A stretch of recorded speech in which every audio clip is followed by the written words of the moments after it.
Good morning, all of you.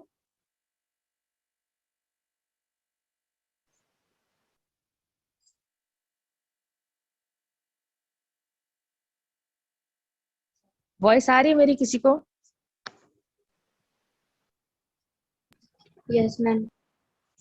ठीक है।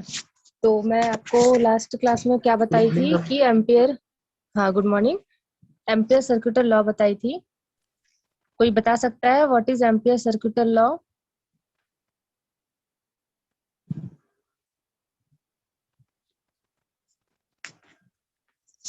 कोई आंसर देगा?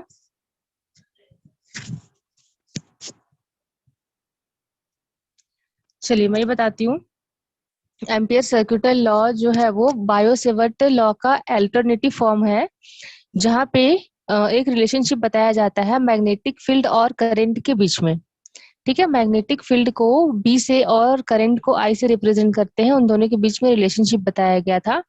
और इस लॉ के अकॉर्डिंग जो टोटल इंटीग्रल लाइंस होती है या जो मैग्नेटिक फील्ड की लाइन होती हैं वो इक्वल होती हैं और म्यू जीरो टाइम्स होती हैं टोटल करंट के। ठीक है, तो इसका फॉर्मूला क्या था? B into D L is equal to mu zero I close integral. ठीक है, यहाँ पर क्लोज इंटीग्रल का मतलब क्या होता है कि जो मैग्नेटिक लाइंस होती हैं वो एक क्लोज सरफेस एरिया के अंदर पे बनी हुई होंगी और उसका जितना भी लेंथ होगा, मैग्नेटिक फील्ड और लेंथ दोनों के multiply just equal to mu zero को यहाँ पे परमेबिलिटी कांस्टेंट कहा जाता है और ये आपका करंट है। तो ये जो फॉर्मूला था ये आपका फॉर्मूला किसका था? एम्पियर सर्क्यूटल लॉ का था। याद आया? इसके बाद है आपका एप्लीकेशंस ऑफ एम्पियर सर्क्यूटल लॉ। इसके 3 एप्लीकेशंस यहाँ पे बताए जाएंगे। ठीक है, एम्पियर सर्क्यूटल रूल की हेल्प से जब किसी कंडक्टर में जब हमने करंट दिया हुआ होता है तो उस पे एम्पियर सर्क्यूटल जो रूल है वो किस तरह से अप्लाई करता है। जब किसी करंट कैरिंग कंडक्टर पे हम मैग्नेटिक फील्ड को देखते हैं तो वो एक अपना लूप बनाता है। जैसे कि अगर यहाँ पे आपने कंडक्टर एक लिया हुआ है और इस पे हमने करंट दिया हुआ है तो करंट के थ्रू वो अपना एक मैग्नेटिक फील्ड का एरिया क्रिएट करता है और ये जो मैग्नेटिक फील्ड का एरिया क्रिएट करेगा वो एक क्लोज लूप की तरह बन जाता है। ठीक है, तो इसका जो इफेक्ट रहेगा वो इतने ही दूर तक रहता है और उसके जितना ही दूर आप जाते जाएंगे उसका इफेक्ट कम होता जाता है। तो ये जो लूप होता है इसके लिए 3 पॉइंट यहाँ पे बताया गया है आपको। फर्स्ट पॉइंट है B is tangential to the loop या B is non zero constant. B जो रहेगा वो उस लूप के टेंजेंटियल होता है। टेंजेंटियल का मतलब होगा जैसे कि ये आपका लूप बना है तो जो बी होगा वो उसके इस डायरेक्शन पर होगा। ठीक है, टेंजेंट जो होता है जो सर्कल को एक पॉइंट से टच करता है उसको बोलते हैं। इसके बाद सेकंड है आपका B is normal to the loop. Magnetic field जो बी है वो लूप के नॉर्मली होगा सेकंड केस में, और थर्ड केस में बताया जाएगा कि बी जो है वो वेनिश हो जाता है, मतलब कि वहां पे मैग्नेटिक फील्ड का एरिया डिस्ट्रॉय हो जाता है। ठीक, अब सबसे पहले हम देखेंगे what is magnetic field due to infinite long straight wire carrying current. ठीक है, यहाँ पे जो मैग्नेटिक फील्ड हम लेंगे, देखिए इस ड्रॉप पे एक हमारे पास लॉन्ग स्ट्रेट वायर है और इस पे आई करंट गिवन किया गया है। ठीक है, तो जब हम इसको अपवर्ड डायरेक्शन पे करंट फ्लो करेगा तो इसका मैग्नेटिक फील्ड का एरिया इसके चारों तरफ 90 डिग्री पे बनेगा, इस तरह से बनता है। ये आपका करंट हो गया, तो मैग्नेटिक फील्ड का डायरेक्शन उसके 90 डिग्री पर होता है और अगर वो अंदर की तरह घूमेगा तो उसका डायरेक्शन इस डायरेक्शन पे, इस डायरेक्शन पे, इस डायरेक्शन पे चला जाता है। तो ये हो गया आपका डायरेक्शन मैग्नेटिक फील्ड का जो गोल गोल सर्कुलेट हो रहा है। बी इसका magnetic field, I current, DL इसका लेंथ हो गया, स्मॉल एलिमेंट का लेंथ हो गया, और जो पी पॉइंट है वो ये बता रहा है कि इसके सेंटर पॉइंट आर से लेकर के पी तक इतने दूर तक ही उसका इफेक्ट होगा। तो ये जो मैग्नेटिक फील्ड लाइंस बनी हुई है वो यहाँ पे सर्कुलर फॉर्म पे दी हुई है। तो मैग्नेटिक फील्ड का जो इफेक्ट होगा वो उसके हर एक पॉइंट पे इक्वल इक्वल होता है। अब इसको डिराइव करेंगे, इसको मैं सेकंड पेज पे आपको दिखाती हूँ। ये वाला आपको समझ में आया? Yes ma'am. ठीक है, नेक्स्ट पेज।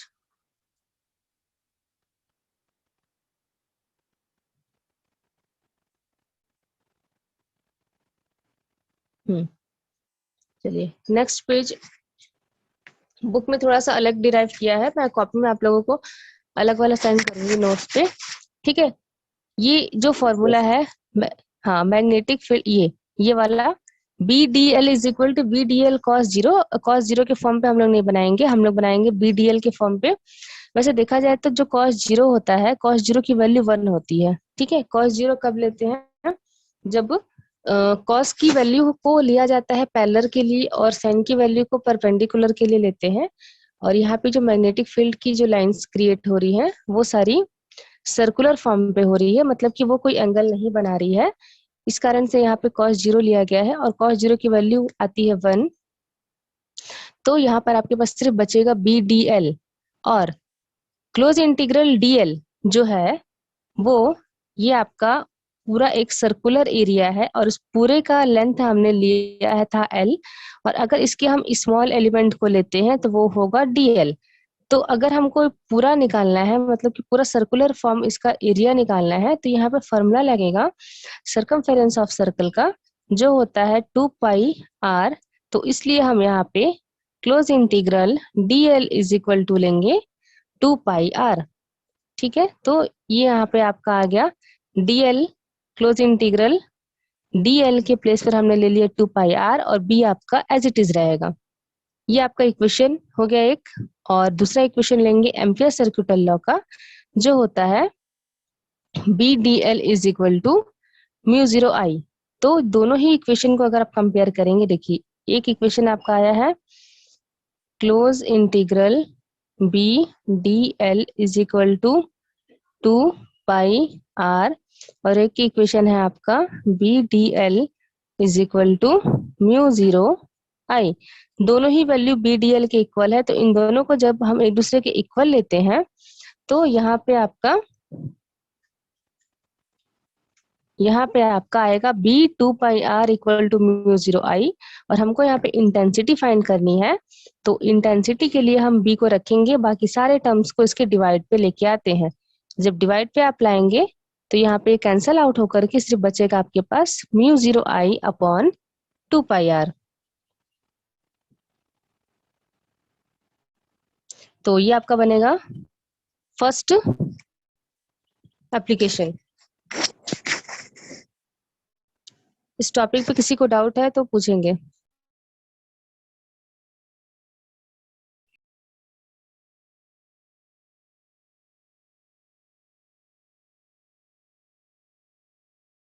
नो मैम, नहीं डाउट, कोई डाउट नहीं।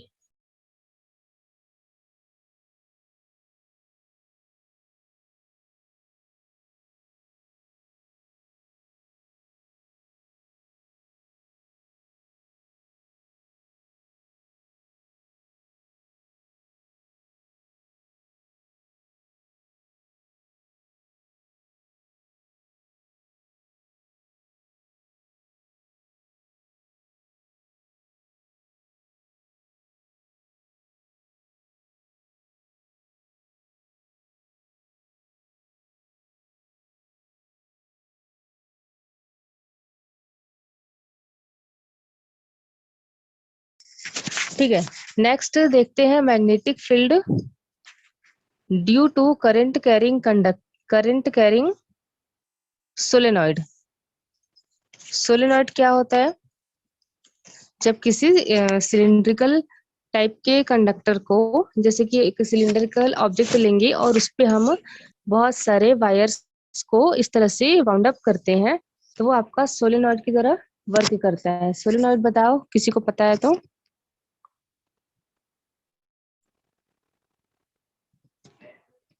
हम्म,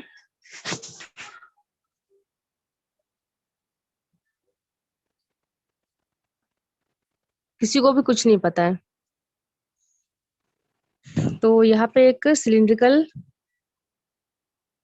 हमने मटेरियल लिया है और यहाँ पे देखिए ऊपर में पूरे डॉट डॉट डॉट बने हैं, नीचे में क्रॉस क्रॉस क्रॉस बना हुआ है। तो क्रॉस का मतलब ये है कि यहाँ से करंट जो है वो एंटर कर रहा है और ऊपर की तरफ जा करके वो लीव कर रहा है। ठीक है, तो ये जो आपका एक लिया है जिसमें हमने n नंबर ऑफ टर्न्स यहाँ पे वायर को लपेटा हुआ है। जितने भी डॉट है इसका मतलब है कि पूरे वायर यहाँ पे लपेटे हुए हैं और हर वायर पे यहाँ पे करंट है जो कि यहाँ से एंटर करेगा और ऊपर से लीव करता है। ठीक है, तो हमको यहाँ पे जो मैग्नेटिक फील्ड निकालना है, आप देखिए यहाँ पे एक रेक्टेंगुलर लूप बना हुआ है ABCD। ठीक है, ये जो है इसको हम एम्पीरियन लूप कहते हैं, क्योंकि जो इसका इंटेंसिटी हम निकालेंगे, एक हमने यहाँ पे पॉइंट बीच में लिया हुआ है P। ये जो पॉइंट है ये मैग्नेटिक फील्ड को बताता है जो कि इसके सेंटर एरिया पे होगा। और एक चीज मैं आपको एक्सप्लेन करूं, जैसे कि करंट यहाँ से जा रहा है, यहाँ पे लीव कर रहा है, तो जो करंट का इफेक्ट होगा वो इतने एरिया तक ज्यादा होगा, उसके इतने एरिया तक। तो उसको हमने एक अज्यूम किया हुआ है कि इतना एरिया या इतना एक लूप हमने लिया हुआ है जहाँ पे उसका इफेक्ट होगा, उसको हमने ABCD से लेबल किया है। तो A से B उसका लेंथ L हो गया, B से C से D, D से A। ठीक है, करंट जो है वो यहाँ से इस तरह जाएगा, इधर जाएगा ऊपर की ओर, जैसे इधर जा रहा है वैसे इधर ऊपर की ओर जाएगा, फिर इधर बाहर की ओर जाएगा, फिर यहाँ अंदर की ओर आता है। तो यहाँ पे जो करंट का इफेक्ट होगा इस AB पॉइंट पे ज्यादा होगा, BC पे होगा और CD पे होगा। लेकिन ये जो आपका CD पॉइंट है यहाँ पे बहुत कम या ना के बराबर होगा, क्योंकि ये जो CD है आपका सोलेनॉइड के बाहर में है, इसलिए यहाँ पर इसका इफेक्ट नहीं होगा। तो जब हम इसको यहाँ पे एम्पियर सर्किटल लॉ को अप्लाई करेंगे, तो आपका जो लॉ है वो है BDL equal to mu zero into current. तो जो करंट है, टोटल करंट हम लेंगे यहाँ पर ABCD चारों के लिए लेंगे। तो चारों के लिए जब लेंगे तो इसको आपको इस इंटीग्रल फॉर्म पे बनाना है। BDL A to B, मतलब कि A से B तक कितना करंट है, BDL B से C, BDL C से D और BDL D से A।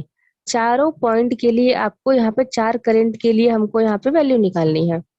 तो जैसे कि मैंने बोला कि बाहर वाले पर इफेक्ट नहीं होगा, सिर्फ होगा तो किस पे इफेक्ट होगा, अंदर वाले पे, क्योंकि यहाँ से करंट जो है वो ऊपर की ओर जा रहा है, मतलब बाहर की ओर निकल रहा है, यहाँ पे अंदर की ओर आ रहा है। तो यहाँ पे सिर्फ जो बचेगा करंट वो आपका बचेगा A से B के लिए। तो B से C वाली वैल्यू भी जो है आपकी 0 हो जाएगी, D से A वाली वैल्यू भी आपकी 0 हो जाएगी और C से D वाली वैल्यू भी 0 होती है। तीन वैल्यू यहाँ पर करंट की 0 होती है, सिर्फ और सिर्फ A से B वाले पॉइंट पर ही यहाँ पर करंट आपका रहेगा। तो इसलिए यहाँ पर हम लेंगे सिर्फ BDL is equal to A to BDL, बाकी पूरा 0। ये आ गया। ठीक है, तो इसके बाद क्लोज इंटीग्रल को DL के साथ में हम बाहर लेंगे और ये जो आपका DL है is equal to total length. ठीक है, ये पूरे सोलेनॉइड की लेंथ को हमने L लिया था और DL उसके स्मॉल एरिया को लिया था। तो यहाँ पर जो आपका इंटीग्रल DL है उसके प्लेस पर हम ले लेंगे L। तो ये आपका इक्वेशन नंबर 3 आता है। Then total number of turns निकालते हैं सोलेनॉइड का। टोटल नंबर ऑफ टर्न्स कितना क्या होगा, कैपिटल N। ठीक है, और उसको निकालने के लिए हम क्या करेंगे, स्मॉल n मतलब नंबर ऑफ टर्न से सोलेनॉइड की टोटल लेंथ को मल्टीप्लाई करते हैं।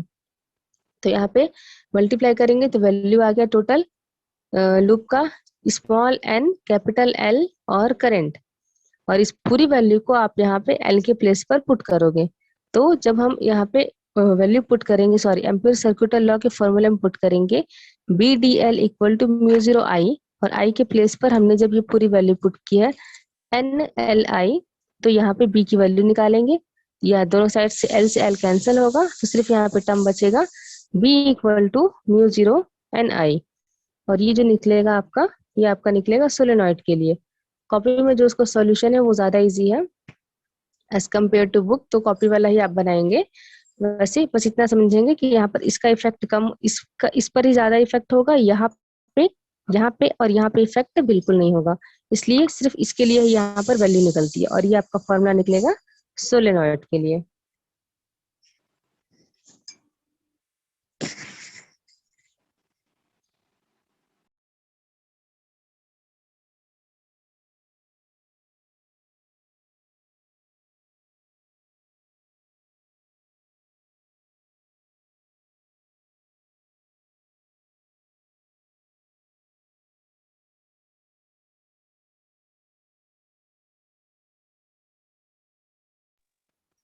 चलो अब नेक्स्ट देखते हैं magnetic field due to a current carrying toroid, जिसको टोरॉइडल सोलेनॉइड भी कहा जाता है। कोई बताएगा कि टोरॉइड क्या होता है? उसमें लिखा हुआ है साफ साफ।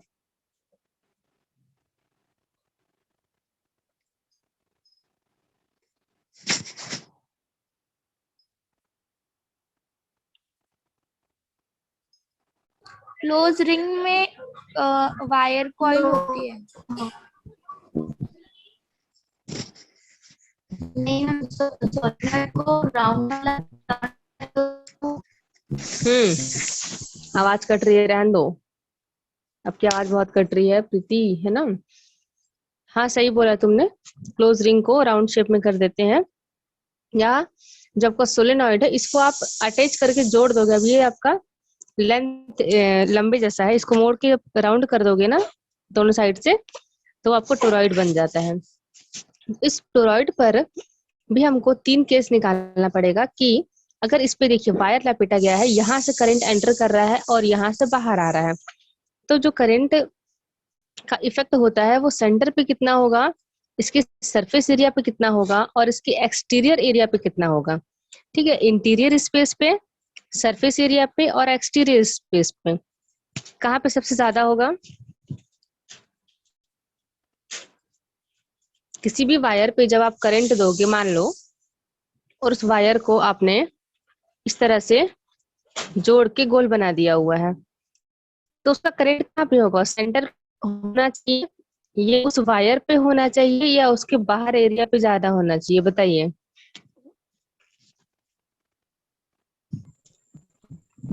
उसके वायर पे। हाँ ठीक है, क्योंकि सेंटर पे तो उसकी इंटेंसिटी 0 हो जाएगी, वायर को पकड़ेंगे तो ही सारा करंट लगेगा, और बाहर एरिया जितना उसे दूर जाते जाएंगे उसका इफेक्ट कम होता जाता है। ठीक है, तो वैसे ही इसका 3 केस बनेगा। फर्स्ट केस में आपका जो रहेगा, नेक्स्ट पेज पे आपको मैं एक्सप्लेन करती हूँ, ये इसी पे देखते हैं। ठीक है, इंटेंसिटी जो निकलेगी इस ओपन स्पेस इंटीरियर पे 0 होगी, क्योंकि सेंटर एरिया पे 0 होता है इंटेंसिटी।